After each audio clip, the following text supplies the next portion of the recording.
Pada tahun ini kita diberi suguhan atau berita yang menyegarkan. Pertamina sebagai BUMN yang mengelola sektor migas melakukan transformasi secara besar-besaran. Pertamina menjadikan dirinya sebagai holding dan ada pemangkasan dari jumlah direksi dari 12 menjadi 6. Kemudian Pertamina juga membentuk subholding atau semacam anak-anak usaha untuk lebih menggiatkan bisnisnya akan lebih cepat, besar, dan responsif. Pemirsa Gatra TV, selamat siang. Jumpa lagi bersama saya, Guritno, dalam spesial interview Gatra TV. Kali ini Gatra TV akan mewawancarai Bapak Tanri Abeng, Komisaris Utama PT Pertamina 2015-2019. Wawancara dengan Bapak Tanri Abeng juga sudah ditayangkan atau dimuat di Gatra pekan ini. Pemirsa Gatra TV, untuk lebih jauh wawancara dengan Bapak Tanri yang digelar di kediamannya di kawasan Pondok Indah, berikut wawancara tim Gatra TV bersama Bapak Tanri Abeng.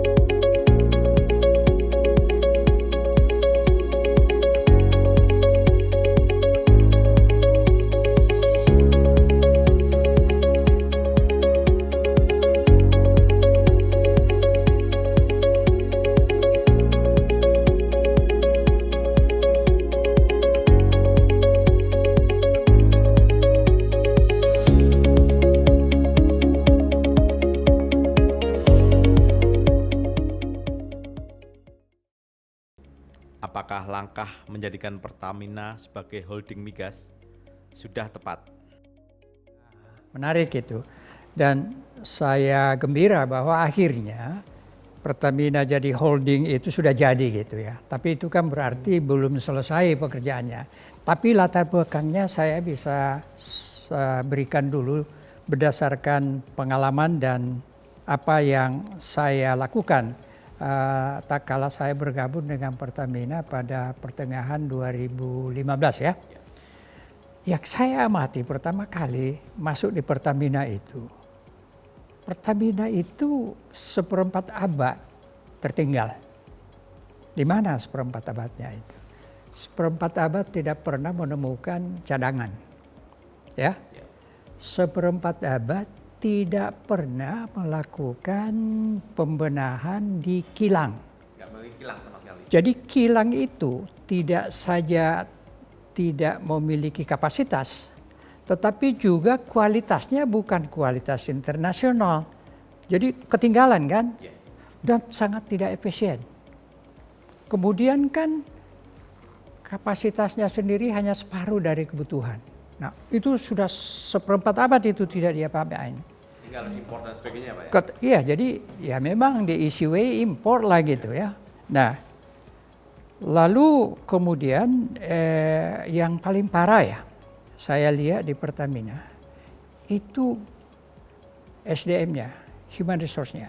Orang Pertamina pintar-pintar, tetapi tidak distruktur, tidak diorganize dengan baik, dan tidak dikembangkan kapasitas manusia. Langkah apa yang dilakukan untuk membenahi manajemen di sana? Ya, ini soal manajemen. Jadi pertama kali saya meneliti mengenai kecukupan sumber daya manusia di Pertamina itu sendiri. Ternyata tahun 2015 itu saya pertama kali masuk, 98% dari yang namanya senior vice president, ya berarti di bawah direktur ya. Dan direkturan perusahaan itu pensiun 2 tahun lagi. Jadi tidak mungkin lagi kita bisa develop kan. Ini tertinggal pengembangan SDM. Padahal saya ingin menegaskan bahwa yang namanya bisnis itu manajemen. Dan manajemen itu manusia. Human capital. Nah itu enggak dibenahi. Jadi ada 3. Pertama di hulu tidak pernah ada pengembangan. Di kilang apalagi ya. Dan sumber daya manusianya sangat tertinggal. Nah, jadi saya mengatakan waktu pertama kali masuk di Pertamina bahwa yang kita harus lakukan di Pertamina adalah membangun. Membangun apa? Kita mesti agresif di hulu. Lalu kita harus melakukan investasi di kilang.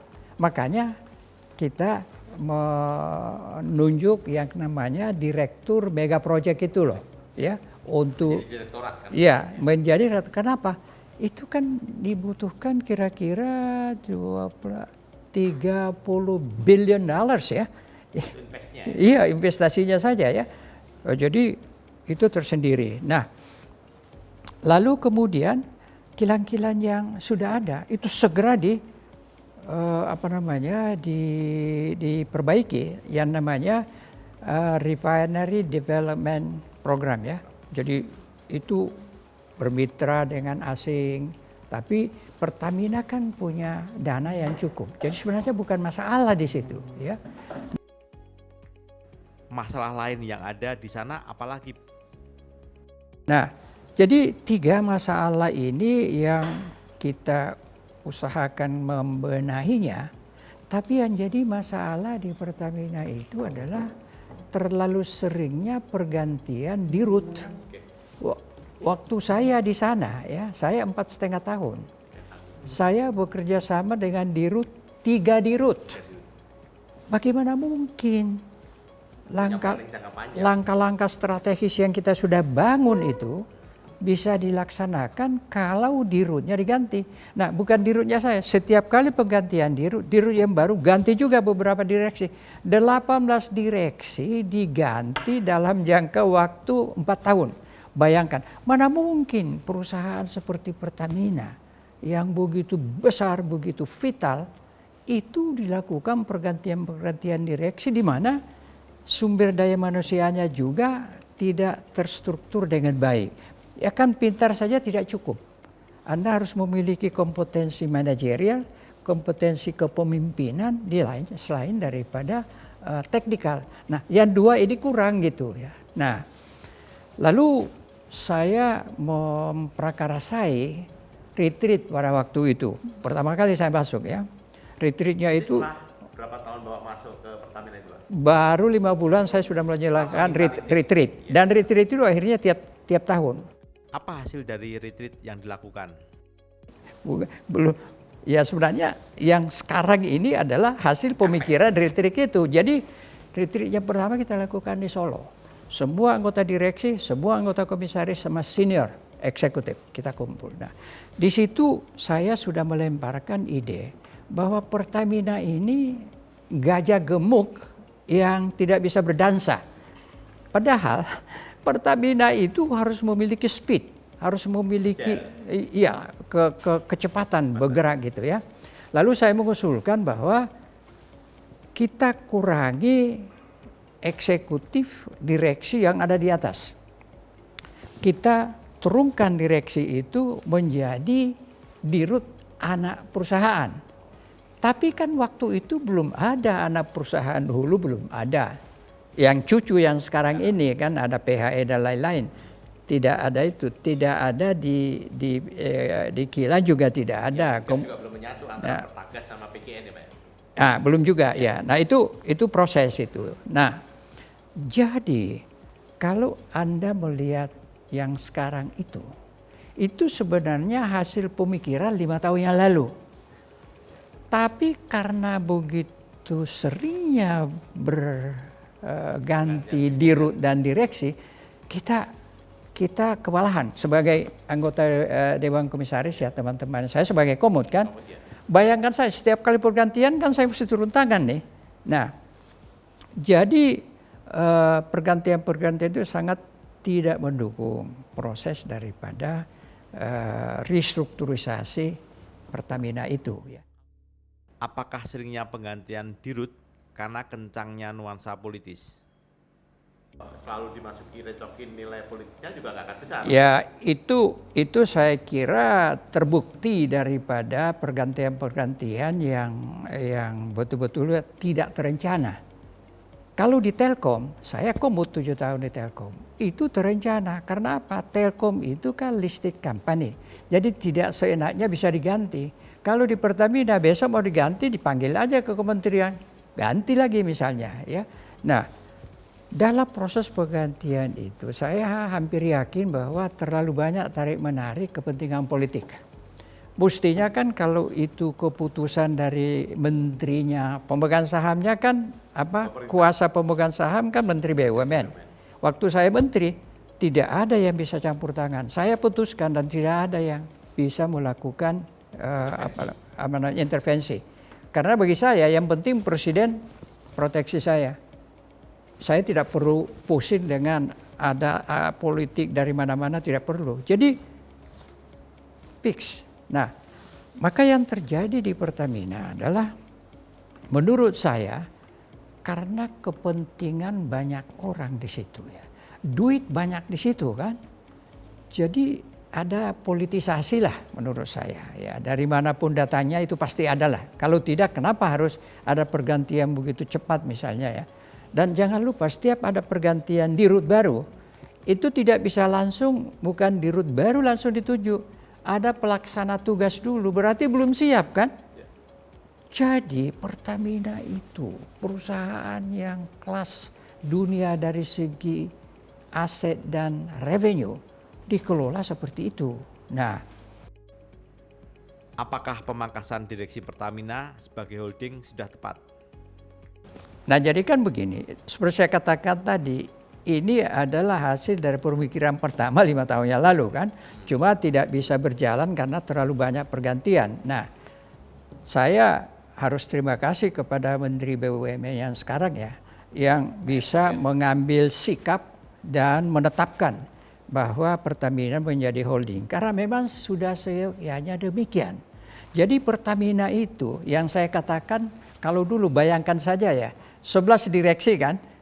Jadi dirut membawahi 10 direksi ditambah orang-orang yang di lehernya itu ada 4 atau 5. Berarti dirut itu harus punya span of control 10 ditambah 5, 15. Kan tidak mungkin itu bisa efektif. It's impossible to be effective. Nah, dulu salah satu interimnya adalah menunjuk yang namanya COO. Jadi dirutnya CEO, namanya COO. Tapi COO itu hanya mengambil sebahagian daripada yang dan 8 ya.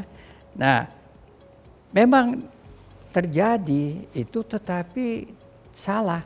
Kenapa? Bukan CEO tapi wakil direktur utama. Jadi kalau wakil direktur utama itu dari dalam Pertamina, dirutnya dari luar, itu bentrok. Dan dalam kebentrokan itu tidak akan ada inisiatif yang kita bisa lakukan secara kompak, secara tim ya. Nah, akhirnya ya kita sampailah kepada struktur yang ada sekarang. Kan begini ya, perusahaan itu kalau untuk maju dan berkembang ada 3 hal yang saya namakan 3S. Pertama strategi. Yang kedua struktur, yang ketiga skill. Apakah kini 3S itu sudah ada di Pertamina? Nah, struktur sudah, strategi sudah. Itu kita sudah finalisasi. Strategi Pertamina itu pada tanggal 28 Oktober tahun lalu untuk sampai tahun 2026. Kita sudah final itu. Ya. Jadi tidak perlu lagi. Roadmapnya sudah sampai 2026. Pada saat itu kilang-kilang baru juga sudah selesai. Nah, jadi strategi wise sudah ada ya. Nah, strukturnya belum ada kan? Nah, strukturnya kini sudah ada. Struktur inilah yang saya sebenarnya inisiasi. Dan ini sudah terjadi sehingga di atas itu hanya sisa 6 direksi termasuk dirut. berarti Dirut hanya mengelola 5 direksi dan itu semuanya bersifat staff ya, jadi keuangan, HRD, perencanaan, sama ini share services ya. Nah, jadi bukan operations, di atas itu bukan operations. Jadi di atas itu sebenarnya saya namakan kalau Pertamina ini sebagai strategic and investment holding. Jadi dia strateginya aja di atas itu. Di bawah dibentuklah anak-anak perusahaan baru. Di hulu nanti ada, ya sudah ada nih di hulu kan. Lalu di midstreamnya, nah ini juga menarik karena kilang digabung dengan mega project. Itu benar, karena itu juga kilang ya. Hanya magnitude daripada mega project itu besar, maka dibuat direktorat tersendiri. Sekarang digabung, itu juga sangat benar banget tuh. Cuma di situ ada dan saya kira harus demikian, ada dirutnya di situ dan ada wakil dirut. Wakil dirut ya menangani kilang misalnya ya. Jadi itu sudah benar ya. Jadi hulu sudah, midstream sudah. Hilir yaitu sektor pemasaran, itu komersial sama trading juga sudah. Lalu juga ada yang namanya power and new energy. Ini adalah struktur yang sudah pas menurut saya, sangat pas ya. Tetapi jangan lupa ya, strategi, structure, skill. Ini yang paling penting. Anda melihat bagaimana faktor skill ini? Kenapa? Karena kalaupun strategi structure sudah pas, yang eksekusi, yang melaksanakan semua ini di level holding, subholding ya, bahkan juga di level holding, karena di level holding kan masih ada juga staf-staf senior vice president misalnya ya. Tapi yang paling penting itu di subholding dan di anak-anak perusahaannya.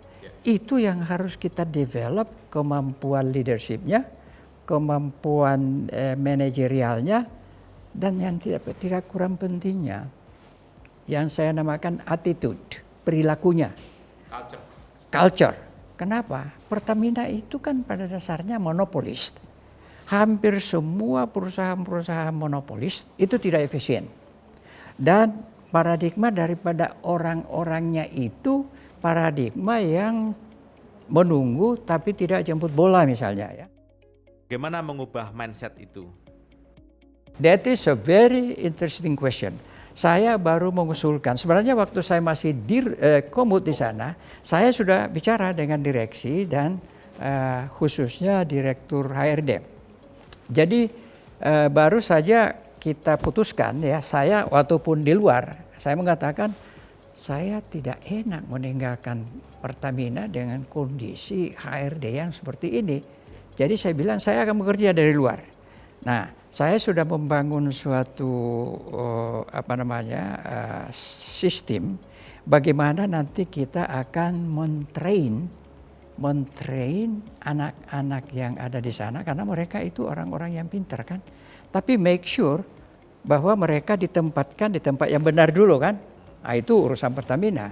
Tetapi sesudah itu kita train kita train dia punya kemampuan memimpin, leadership, kemampuan manajemen supaya dia bisa efisien. Satu hal yang kita namakan dengan business acumen. Bagaimana dia berpikir sebagai a businessman, bukan sebagai birokrat. Kalau dulu kan ya, yang penting dia saya produksi, barangnya ada, saya jual, tidak ada saingan gitu kan. Nah, itu yang menyebabkan maka masih belum lincah bergerak. Oleh karenanya saya sudah mengusulkan kepada Pertamina untuk menunjuk ada satu training consultant yang specialized untuk merubah mindset, attitude, dan culture. Respon mereka seperti apa? Dari Bapak itu seperti apa? Oh, sangat mendukung. Termasuk Pak Ahok sendiri. Saya ngomong juga sama Pak Ahok. Dia bilang, iya harus jalan ini Pak Tanri. Dulu waktu saya Komut kan saya tidak waktu mengurus itu. Sekarang saya di luar, saya bilang aku bantu dari luar deh. Karena begini, Pertamina itu tidak saja harus menjadi perusahaan nomor 1 di Indonesia, tapi kan sudah kelas dunia dari segi revenue, bahkan profit ya. Pak, kalau terkait dengan bagaimana langkah mengakselerasi pertumbuhan Pertamina hingga 100 miliar US dollar? Yang kami lakukan, kalaupun terjadi gonjang-ganjing pergantian di rut, komisaris solid banget deh. Jadi kami yang memberikan arahan, sehingga apa yang terjadi adalah kami melakukan langkah-langkah efisiensi. Langkah-langkah efisiensi itu dari 2 sumber saja, yaitu membubarkan Petral dan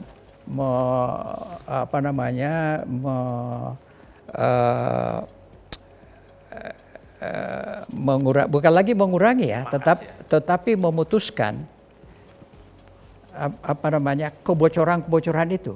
Di 2 hal ini, you tahu 1 tahun kita bisa save 800 juta US dollar.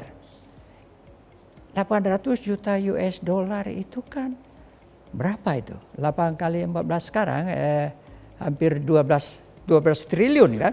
Itu saving saja. Itu kami yang melakukan itu ya. Nah, kemudian daripada itu langkah-langkah yang kita ambil juga selain daripada pembenahan itu, kita membangun kan? Kita membangun dengan pembenahan kilang yang sudah ada dan pembangunan kilang baru ya. Dan yang terakhir itu pembenahan di sektor pemasaran, misalnya digitalisasi sampai direktur pemasaran yang sekarang menjadi jadi CEO-nya itu ya, CEO namanya Commercial and Trading itu Masyud itu MK namanya, itu kita ambil dari Telkom. Saya punya star waktu saya di Telkom dulu. Jadi aku ngerti betul dia. Ya. Jadi sekarang ini kalau kita lihat di direksi, sebenarnya mereka sudah memiliki kompetensi itu. The dream team ya? Ya, di direksi sampai kepada CEO daripada subholding ini. Udah ada itu. Nah, yang kita harus bangun adalah orang-orang yang di bawahnya itu. Supaya apa? Supaya ada proses suksesi. Kalau kita mau membangun itu harus ada proses suksesi. Jangan lupa ya, waktu kinerja tahun 2018 ya, itu kan secara global diumumkan 2019 kan. Pertamina masuk ke ranking 175 di Fortune 500 di dunia ya. Itu sudah luar biasa.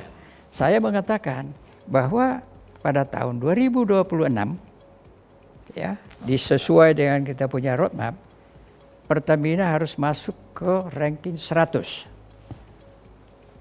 Kinerja 2019 yang baru diumumkan sekarang ini, Pertamina sudah ranking 122. Itu dahsyat kan? 2026 udah bisa ya, Pak?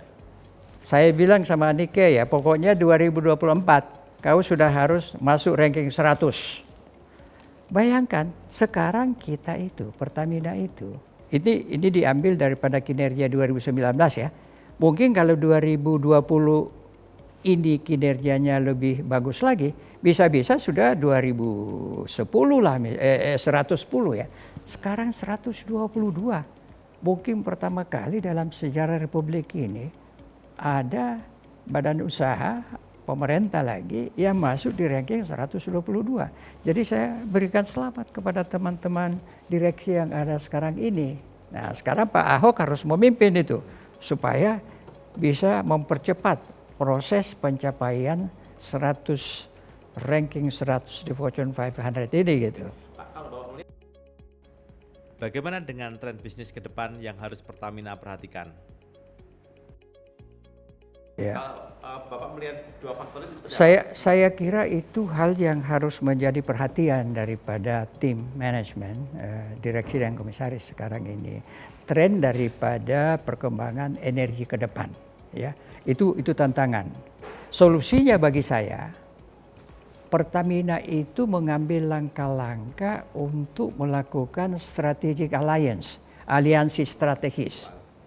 Jadi dia jangan berupaya untuk melakukan riset sendiri dulu gitu ya. Itu harus ada.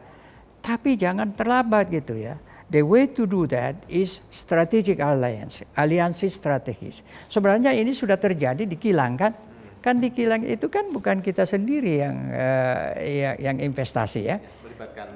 Iya, jadi yang di Tuban itu kan sama Rosneft ya. Dan ya dia bawa modal, mungkin juga sumber bahan baku dan juga barangkali teknologi. Jadi Pertamina menurut saya selain daripada tantangan mengembangkan SDM-nya ini, itu membangun aliansi-aliansi strategis. Pertama itu untuk membawa teknologi baru, ya, teknologi baru atau teknologi canggih lah, ya. Kalau di kilang ya mungkin ya lebih canggih, tapi kalau new energy mungkin teknologi baru kan, nah itu satu.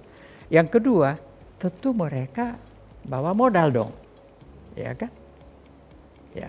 Dan yang ketiga yang tidak kurang pentingnya adalah bahwa mungkin mereka bisa membawa kultur baru untuk bisa mempercepat transformasi daripada kultur manajemen Pertamina. Ini tiga penting banget. Jadi saya pikir ini mungkin. Kenapa?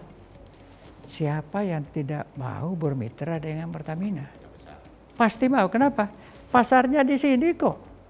You have that huge market. Pasti mereka mau. Tidak akan ada yang tidak mau. Nah, masalahnya adalah juga saya mendeteksi bahwa kawan-kawan di Pertamina belum terbiasa untuk melakukan langkah-langkah aliansi strategis ini. Kalau bertemu dengan orang-orang asing, mereka seolah-olah tidak begitu welcome, ya. Dan saya bertemu beberapa potensi-potensi investor sesudah bertemu dengan teman-teman yang di Vice President, Senior Vice President, mereka sudah mundur gitu ya. Nah, itulah mindset yang kita harus rombak, bagian daripada manusianya gitu ya. Tapi yang penting kebijakannya dulu. Kebijakan aliansi strategis ini menurut saya akan menjadi solusi daripada penanganan masalah tantangan yang dihadapi Pertamina. Ya di samping yang Anda katakan tadi, strateginya harus tetap dikembangkan, strukturnya harus betul-betul berjalan efektif, dan manusianya kita develop sehingga mereka menjadi satu kesatuan yang bisa bekerja. Tapi tantangan lainnya itu kan teknologi baru, new energy yang baru misalnya kan. Nah itu yang menurut saya, bahkan saya bicara dengan Petronas. Petronas sudah taken dengan Pertamina untuk melakukan aliansi strategis. Bidang apa ini, Pak? Sejak setahun sebelum saya tinggalkan Pertamina, ya, kan saya kenal baik dengan dia punya CEO. Nah, jadi itu sudah ada. Jadi apa? Mereka bisa kerjasama di hulu, bahkan di hulu di Indonesia, dan kalau keluar negeri, kita belum berhasil masuk ke luar negeri di hulu misalnya ya. Tapi kalau kita barengan dengan yang namanya Petronas atau Exxon misalnya, kita akan mempunyai potensi untuk berhasil lebih besar. Dan kedua, risikonya berkurang. Kalau kita sendiri jalan kan risikonya tanggung sendiri. Dan besar lagi. Dan besar lagi. Nah, jadi strategi Pertamina ke depan menurut saya, aliansi strategis. Bagaimana Anda menilai langkah IPO yang akan dilakukan subholding Pertamina? Pertamina sebagai holding, menurut saya tidak bisa diprivatisasi. Jadi dia harus tetap 100% miliknya Republik, karena ini strategis kan. Nah, tetapi kan ada 4 major subholding ya, di hulu, kemudian di midstream, downstream, sama power new. Ini 4 ini, belum lagi di bawahnya ya. Di bawahnya kan di hulu banyak lagi kan. Nah itu memang harus diupayakan supaya ada mitra-mitra yang masuk. bisa pada level operating company anaknya subholding, bisa juga di subholding. Karena kalau di subholding perusahaan-perusahaan itu bisa melihat peluangnya di Indonesia kan.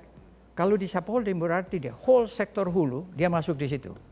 Tapi kalau misalnya hanya di Rokan saja misalnya, ya itu salah satu daerah saja. Tapi bisa dua-dua. Yang penting di sini saya usulkan, dimanapun mereka bermitra atau beraliansi, Pertamina harus pegang majority. Pertamina harus pegang majority. Ada dua alasan. Pertama, kita kan tidak mau aset ini kemudian tidak kita kontrol.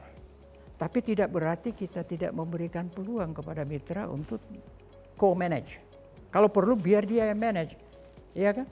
Nah, jadi ada aliansi di mana mereka itu bisa co-manage. Karena kita butuh juga kan, ya. Jadi kita butuh manajemen, kita butuh teknologi, kita butuh duit, bahkan terkadang mungkin juga kita butuh pasar misalnya. Ya. So this is what Pertamina has to do. Nah, daya tariknya Pertamina itu dia menguasai pasar. Semua orang mau, semua perusahaan mau. Yang paling penting adalah bahwa kita itu harus mampu untuk bisa mengambil sikap dan keputusan. Bahwa misalnya joint venture-nya itu adalah dengan partner yang benar dan bahwa peranan kita itu akan tetap lebih baik gitu ya. Mungkin di awalnya dia manage ya, tapi over time ya kita take over manajemennya misalnya ya. Oke Pak, sebelum pindah, harapan Anda dengan manajemen dan struktur Pertamina yang baru? Ya, saya pikir begini, jadi struktur yang baru ini jangan hanya pajangan, dia harus berfungsi. Jadi Pertamina sebagai holding, dia betul-betul harus berperan sebagai strategic holding, ya. Jangan misalnya dia mau ngacak-ngacak lagi yang ke bawah, habis waktunya gitu ya. Nah, jadi ada pembagian tugas. Di atas itu mereka adalah the strategist, ya. Nah, yang kedua, benahi secepat mungkin anak-anak perusahaan ini. Strukturnya diperbaiki, kan harus ada struktur baru kan. Lalu orangnya itu diperbaiki. Nah, ini mungkin pesan kepada pemegang saham dalam hal ini RUPS-nya ya di kementerian. Jangan selalu mengganti-ganti begitu ya. Taruhlah orang yang sudah memang dipilih, sudah diseleksi. Taruh di situ. Minimal berapa tahun Pak? 5 tahun, minimum 5 tahun. Sebenarnya ya untuk di root seperti di Pertamina, 10 tahun is the best. You tahu, di root Petronas, Marikan, Muhammad Marikan, itu 15 tahun. 15 tahun. Nah, oke lah, mungkin tidak perlu harus 15 tahun, tergantung juga bagaimana dia mendevelop orang. Bagaimana sebaiknya dengan regenerasi di Pertamina? Itulah masalahnya kan. Itu menurut saya itu tantangan yang utama sesungguhnya ya. Yang lainnya itu kan polisi. Tapi ini secara operasional manusia-manusia harus dikembangkan. Dan yang namanya manajemen succession itu tidak hanya di holdingnya saja, ya. Tetapi justru di subholding itu harus ada manajemen succession. Ya. Nanti lebih terbaik yang iya. Pertamina sudah didapatkan. Dan ini berpotensi bisa dilakukan kenapa? Kalau dari 5 subholding itu kita punya orang-orang yang terbaik dan kita berikan authority, berikan responsibility, kemudian dia di-develop terus-menerus, kita punya paling tidak 5 calon di sini ya untuk naik ke atas kan. Jadi jangan lagi berpikir, oh nanti penggantinya Nike dari mana.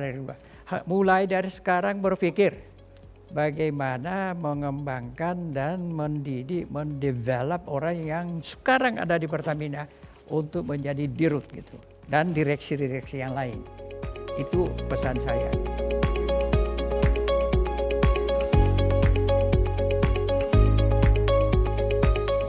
Saya bilang, berikan saya waktu Pak, saya 1 minggu untuk mempelajari. Setelah saya pelajari, kesimpulan saya begini, BUMN itu kan di bawah 17 kementerian. Berarti BUMN itu dikelola secara birokrasi. Dan karena sebahagian besar BUMN itu monopoli, ya dibiarin aja begitu. Nah, lalu saya mengatakan kepada Pak Harto begini Pak, keluarkan BUMN itu dari birokrasi, dari kementerian teknis, masukkan dia ke National Holding Company.